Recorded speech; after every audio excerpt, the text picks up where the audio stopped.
Good morning, everyone. Welcome to the Tuesday, July 9th edition of the MMAOB Daily Podcast. I'm your host, as always, Adam Martin. I'm going to be taking you guys through the latest in the world of mixed martial arts today. First and foremost, guys, follow me on Twitter at MMAOB. This podcast is available at MMAOddsbreaker.com and on our YouTube channel. Like, share, and subscribe, please. Also, check me out at bjpenn.com, SureDog.com, MMAnews.com, and MMAratings.net. So, a couple pieces of news to talk about today and a couple fight announcements and a good signing, I think, by one of the UFC's rival promotions. So, let's just start with the top here. Thiago Santos. So, Thiago Santos, I talked to him at length yesterday. Just a tremendous performance against John Jones. Lost a split decision, but many, including myself, thought he won that fight against John Jones and should be the champion today. It turns out that Thiago Santos, we knew he was injured, but it's even worse than we thought. Thiago Santos will be out until at least mid-2020, if not longer, with severe knee injuries in both of his knees, especially his left knee, where he's torn his meniscus, he tore his ACL, tore his PCL. He's just got a lot of injuries right now. It's amazing that he was able to make it the 5 rounds. According to the doctors, they were just very surprised that he was able to go 25 minutes with that kind of an injury. So, I mean, unbelievable, right? Like, this guy's just a special fighter. The fact that he was able to go that long. He will be having surgery this week in Los Angeles on his left knee and possibly on his right knee as well. They're going to do an MRI on that and just make sure that that's not as severely damaged as the left. But what a warrior, though. I mean, he's got a lot of just praise lately on social media by people saying, like, wow, you know, it's amazing how long this guy was able to go with that kind of a severe knee injury. So, you guys heard me talk about his performance. I thought he won the fight. I was absolutely blown away. The guy's a stud, and in my opinion, probably the second best guy in the division right now, behind John Jones. A lot of people would say Anthony Smith. I would probably go with Thiago Santos, a little ahead of Smith, because they did fight head-to-head at middleweight last year, with Santos winning by knockout. Sure, they're a light heavyweight now, but I still think Santos would be ranked a little bit higher, in my opinion anyways. And just a tremendous performance, and it's crazy how long he was able to last on that knee, and both those knees actually, and almost take John Jones' title. Just incredible. So what a warrior. And I just wanted to talk about his injuries because, I mean, a lot of guys obviously would have quit. Next up, Ben Askren. He was on Ariel's show yesterday, and he talked at length about the knockout loss to Jorge Masvidal. Basically said he got what was coming to him. It was a good interview, actually. Check it out. Ben is just a great interview, as we all know. It's great on the mic, and I was surprised that he was talking the way he did. I thought he would pull a lot more anger and resentment, I guess, towards Masvidal, just for the follow-up punches after he got kneed in the face, and then also like the mocking like gestures that Masvidal made to Askren after he was lying on the canvas unconscious. But he didn't. He was just like, you know what, I would have did the same thing. And not the punches, but he just said, I would have been talking smack and stuff. So, I think it was a good reaction by Ben Askren just to say, like, hey, I got knocked out, I got caught, it happens, and Jorge was the better man, the better fighter that night. It is what it is. Honestly, like, yeah, he did get knocked out, he lost, but I still like to see a rematch one day. Who knows what would happen after 5 seconds? It was a great game plan by Masvidal, a great knockout, but who knows if the fight went longer? It could easily be a different fight. So I'd like to see that fight down the road one day, but for now, Jorge Masvidal goes on probably to get a title shot, and Ben Askren, who knows what's next?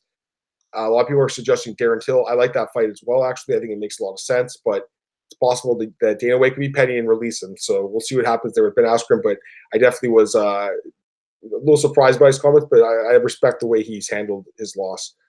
Next up, speaking of Jorge Masvidal, he says he's going to fight. He would fight Colby Covington, and Colby Covington says he'll fight Jorge Masvidal. So I think this is worth mentioning. A lot of people thought, hey, these guys are like best friends. They're not going to fight each other. They said they'll fight each other for a belt. Probably not for a number one contender spot, but it sure seems like they will fight each other for a belt. And it looks like they are on a collision course at some point for that. Kamaru Usman obviously holds the title right now, but Colby, if he wins against Robbie Lawler, he might get that shot.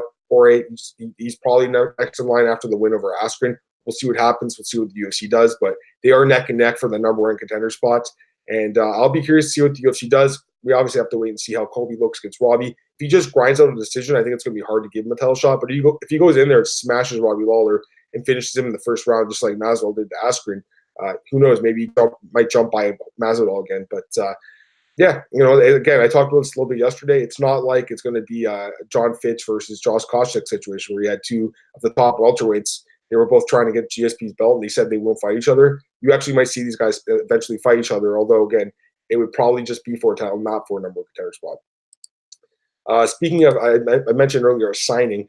John Lineker is signed with one championship. I love this signing for one. I even suggested it when John Lineker first got cut. A lot of people were saying Ryzen. I mentioned that as well. But I also said one. I think one is a good spot for him. He can really show off his skill set there. I think he'll become very popular with the fans, become a fan favorite right away. I love watching John Lineker fight. It was unfortunate he got cut by the UFC. The matchmakers didn't like him because he kept pulling out of fights. Just a problem to deal with. But I think he's going to do great in one. And again, Demetrius Johnson, I mentioned this as a possible fight. A lot of people were saying Horiguchi, and they were focused on that. And that's a great fight. But I think Demetrius Johnson versus Lineker is also a great fight. And I think we could see that one day, potentially. I think DJ's still in that tournament, so he's still got to work his way into that tournament. But John Lineker probably gets a non-title fight. And then, who knows, maybe he fights the winner of that tournament. I'm not sure if he's going to fight at their bantamweight class or their featherweight class. I would hope it'd be the same weight class as DJ. We'll see what happens there. But yes, John Lineker signed with one championship, and I love that signing. Before I get into the fight announcements, Dillon Danis is back in the news. He was actually attacked in a New York nightclub. There's a video circulating online, so go and check that out, guys, if you want to see that. We don't know too much about it, but he has said that he's feeling okay from it. But yes, the video wasn't the nicest thing to see. So I hope, hopefully Dillon's okay. Obviously, one of the MMA's biggest trolls at the moment, but no one likes to see anyone get hurt. So hopefully he's all right. So a couple of fight announcements, and then I'll get out of here. First off, UFC Mexico City, that's in September. The first fight has been announced for that. Carla Esparza, the former UFC women's strawweight champion, will be taking on Alexa Grasso. So Carla Esparza, she's 14-6 record. She is 5-4 in the UFC, coming off a decision win over Verna Jandiroba, where she got back in the winning ways after 2 straight losses, including a devastating TKO loss to Tatiana Suarez. She is 31 years old now. I believe she's on a bit of a decline. However, she does still have the great wrestling background. So all of her wins, except, well, she did submit Rose Namajunas, but her other wins in the UFC are by decision. I would assume that she'll just try to take down Grasso and grind her out here, because Grasso's stand-up is really good. We saw that in the last fight against Karolina Kowalkiewicz. She's 3-2 now in the UFC. She also got finished by Tatiana Suarez, but came back with a vengeance and destroyed Karolina Kowalkiewicz on the feet. Just a great fight. Didn't finish her. I shouldn't say destroy, I guess, but just beat her to the punch. She just looked great in that fight. And she's only 25 years old, so she's a young prospect. She's getting better. It's a tough fight to call. I mean, honestly, Grasso's stand-up is light years ahead of Esparza's at this point, but Esparza has that great wrestling game. So this is a very difficult fight to call, even though Grasso's fighting in Mexico. She has fought there before. She's actually undefeated fighting in Mexico, but who knows in this fight? I mean, Carla, it's got that incredible wrestling. She can just take her down and hold her there. So I got to think about this one a little bit more, but honestly, it can go either way. Next up, the other fight announcement, Manny Bermudez is taking on Kenney at UFC 241. That's next month, actually. So this fight was kind of booked, I wouldn't say short notice, but they don't have a 2-month camp. Manny Bermudez, just a fantastic young prospect, 24 years old, 14-0. Almost all of his wins by stoppage, by submission mostly. The guy is just a stud, coming off of back-to-back wins, and it's actually 3 straight wins in the UFC by submission over Albert Morales, Davey Grant, Benito Lopez. He's just looked fantastic. I think this guy is one of the best prospects out there in that division that no one talks about. And again, that division stacks, so guys slip through the cracks. And then you got Kenney on the other hand, 12-1-1. He's coming off a 5-fight win streak, including an upset decision win over Ray Borg in his UFC debut. That was a great win for him. He's another great prospect, 28 years old, like I said. So they're both young guys. I favor Bermudez, though. This guy's looked fantastic. He finishes every fight he's in, basically. He has in the UFC anyways. They're both really good fighters. It should be a really good good grappling matchup here. But I like Bermudez. The question is he get submission or does he win decision? Who knows? Kenney, I don't believe he's been fit. No, he's lost one split decision on Dana White's Contender series 2 years ago, and that's it. Otherwise, he's looked great. And again, he's another guy that finishes a lot of his fights. This should be a great fight, but yes, I do lean towards Bermudez a little bit.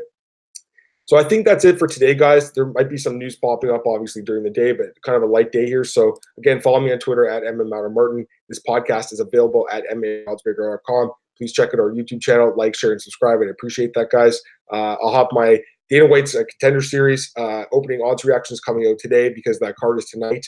And I didn't really get a chance to talk about that card, so I guess I'll talk about that quickly before we get out of here. Dana White's, I completely forgot about that. Sorry, guys. Dana White's Contender series. Again, I'm going to post my opening odds reactions, so check that out. Let me just take a look at the card here. One 1 second. I'll tell you guys what I was writing last night. Where is it? Okay, here it is. Dana White's Contender Series. So yes, there's 5 odds available for that card tonight. 5 sets of odds, I should say.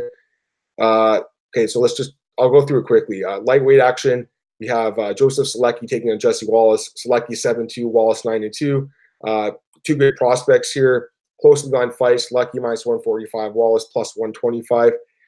They both look like pretty good prospects. I kind of lean towards the dog a little bit. Like, we haven't seen too many dogs really win like these close fights in Contender Series yet. We've seen a couple big upsets, but mostly it's been favorites winning. I think you might see a slight upset here by Wallace, but again, it's kind of a close one. 2 guys, they're pretty evenly matched. So I don't know. I'd probably stay away from this personally, but I'm leaning a little bit towards the dog Wallace. Next up, light heavyweights. Kenneth Berg taking on Antonio Trocoli.